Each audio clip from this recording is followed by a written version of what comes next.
प्यारे साथियों नमस्कार, जय हिंद। कैसे हैं आप सब? उम्मीद करता हूं कि आप सभी अच्छे होंगे। तो मेरे प्यारे साथियों, देखिए जैसा कि बहुत ही बड़ा बदलाव निकल के सामने आ रहा है, आप ये समझ लीजिए कि 2023 का ये सबसे बड़ा बदलाव है। आप एक अपने स्तर से इस बात को अगर समझेंगे तो आप समझ पाएंगे।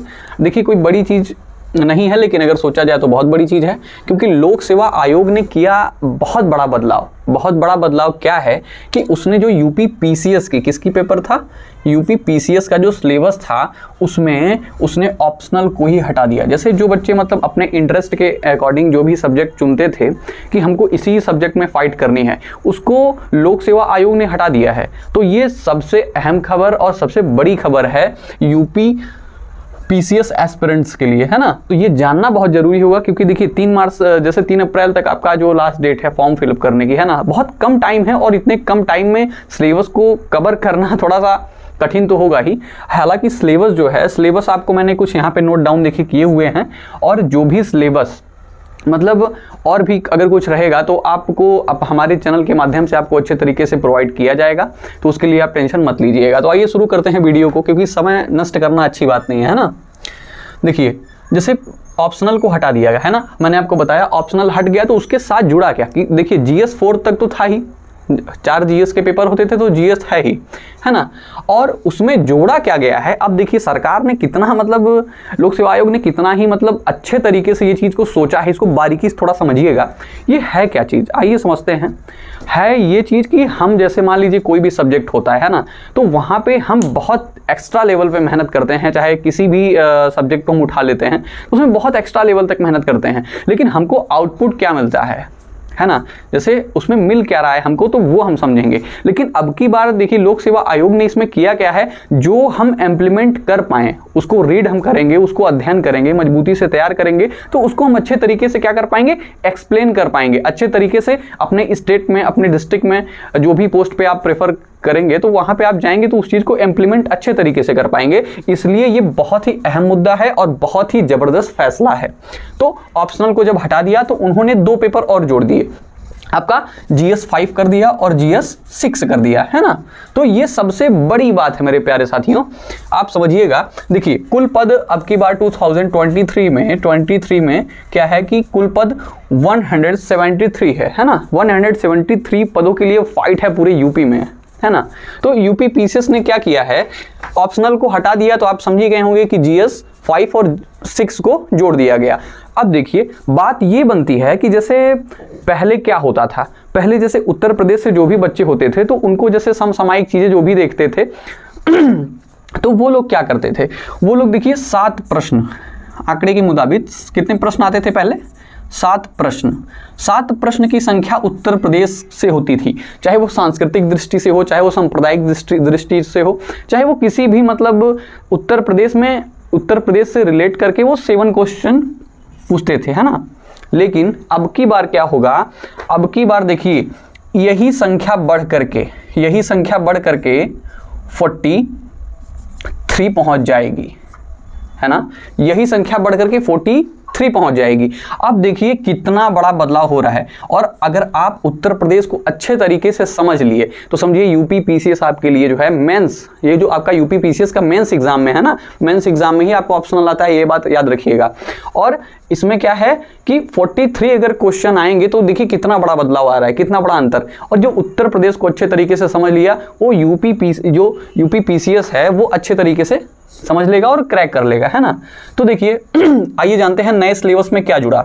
नए सिलेबस में देखिए जुड़ा यही कि देखिए पहली चीज तो हम समझेंगे कि जैसे उत्तर प्रदेश आपका जैसे देश के विकास में बहुत ही बड़ी भूमिका निभा रहा है। स्वाभाविक सी बात है कि सबसे ज़्यादा जो है आबादी वाला ये प्रदेश है, तो पूरे भारत में ये सबसे ज़्यादा जाहिर सी बात है कि सहयोग ज़्यादा करेगा ही करेगा। अब देखिए अब इसके लिए चाहे बैकअप पॉलिटिकल पार्टी का हो, चाहे मतलब किसी भी स्तर पे हो, तो इस पे आप समझिएगा। जैसे मान लीजिए उत्तर प्रदेश में भी जितना भी लखनऊ में आपका जितना भी आए थे, जितने लोग निवेश करके, बताइए पता नहीं कितने देशों से मतलब लोग आए, 15-20 देशों से तो लगभग थे ही लोग। तो इतने लोग आए और आने के बाद जो है लखनऊ से लेके उत्तर प्रदेश में कई जो जिले मिला करके, तो ये क्या कर रहे हैं, निवेश कर रहे हैं। एक अच्छा मतलब अब बताइए ट्रिलियन, अब इतनी अच्छी अर्थव्यवस्था उत्तर प्रदेश को बनाएंगे कि आप ये समझ लीजिए कि उत्तर प्रदेश भारत के मतलब भारत की विकास की एक समझ लीजिए धुरी बनने वाला है।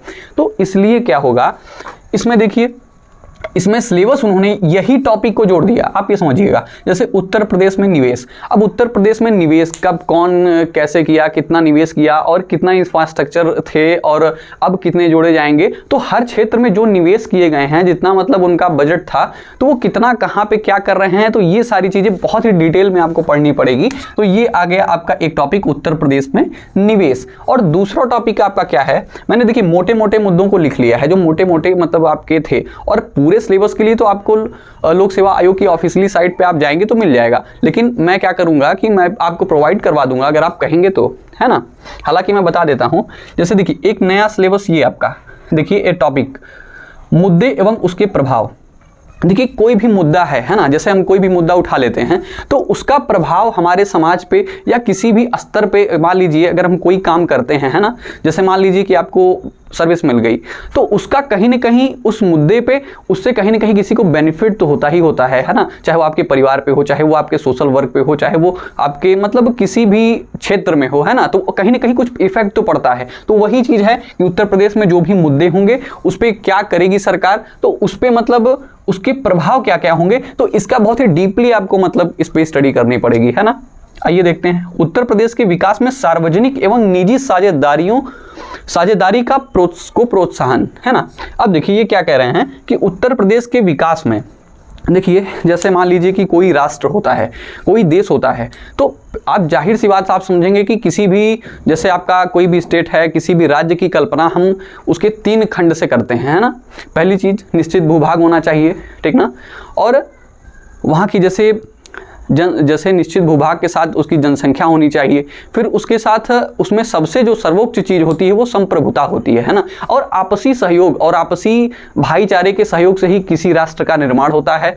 और देखिए अगर हम निर्माण कोई भी हो, अगर हमारा आपसी सहयोग होता है तो कोई भी चीज़ जाहिर सी बात है कि हम उस चीज़ में अच्छे तरीके से हम डेवलपमेंट हम कर लेंगे, है ना, किसी भी क्षेत्र में हो। तो यही है कि उत्तर प्रदेश के विकास में, जैसे उत्तर प्रदेश जिस स्तर पे भी विकास कर रहा है, वो चाहे सामाजिक दृष्टि पे हो, चाहे आर्थिक दृष्टि पे हो, चाहे सांस्कृतिक दृष्टि पे हो, किसी स्तर में अगर विकास करता है तो उसमें सार्वजनिक और निजी सहयोग कितना मतलब विशेष स्थान रखेगा। तो ये सारी चीज़ें आपको इसमें डीपली पढ़नी पड़ेगी। खैर मैंने एक एक टॉपिक को पॉइंट आउट आपको कर दिया है ना। अब देखिए बाह्य एवं अंतर्राज्यीय संक्रियाओं से आंतरिक सुरक्षाओं के लिए चुनौती पैदा करने में संचार, मीडिया एवं सोशल नेटवर्क साइट की भूमिका।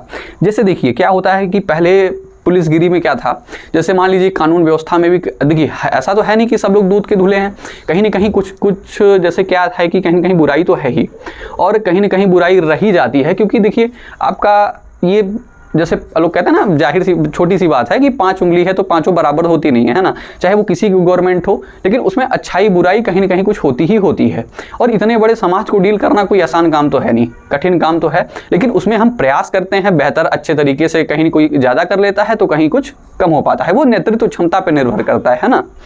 तो देखिए यहाँ पे इन्होंने कह दिया कि ये सिलेबस का टॉपिक है, नोट कर लीजिएगा इसको अच्छे तरीके से बिल्कुल। बाह्य एवं अंतर्राज्यीय संक्रियाओं से आंतरिक सुरक्षा के लिए चुनौती। देखिए आंतरिक सुरक्षा, जैसे मान लीजिए कि किसी भी बॉर्डर पे कोई भी बात हुई तो वो हमारी सेना संभाल लेगी, लेकिन अगर आंतरिक कोई मामला हुआ, हम आपस में ही लड़ बैठे किसी बात को लेके, तो वो कैसे सुलझेगा। तो उसके लिए भी कानून व्यवस्था है, उसकी प्रक्रियाएं हैं, लेकिन उसको संभालने के लिए उन्होंने बताया कि सोशल नेटवर्क जो है वो किस तरीके से काम करता है और वेबसाइट कितनी अच्छी तरीके से भूमिका निभाता है ना।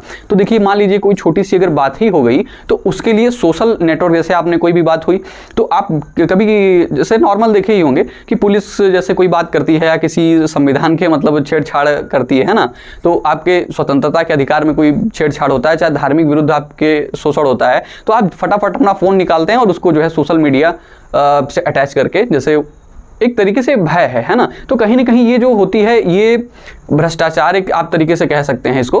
तो ये रुक रहा है, कहीं ना कहीं ये थम गया है, थमसा गया है। तो सोशल मीडिया का आप इस समय में ज़माना है, तो वो सारी चीज़ें कितनी अहम भूमिका निभा रही हैं, तो उसी के टॉपिक पे आपका यहाँ पे डीपली आपको समझना पड़ेगा। और ये सारी चीज़ें देखिए, क्योंकि सोशल मीडिया बहुत सारी हैं, तो आप जब उसमें डीपली पढ़ेंगे तो ये सिलेबस आपका है, लेकिन उसमें क्वेश्चन तो कहीं से घुमा फिरा के पूछ सकते हैं, है ना।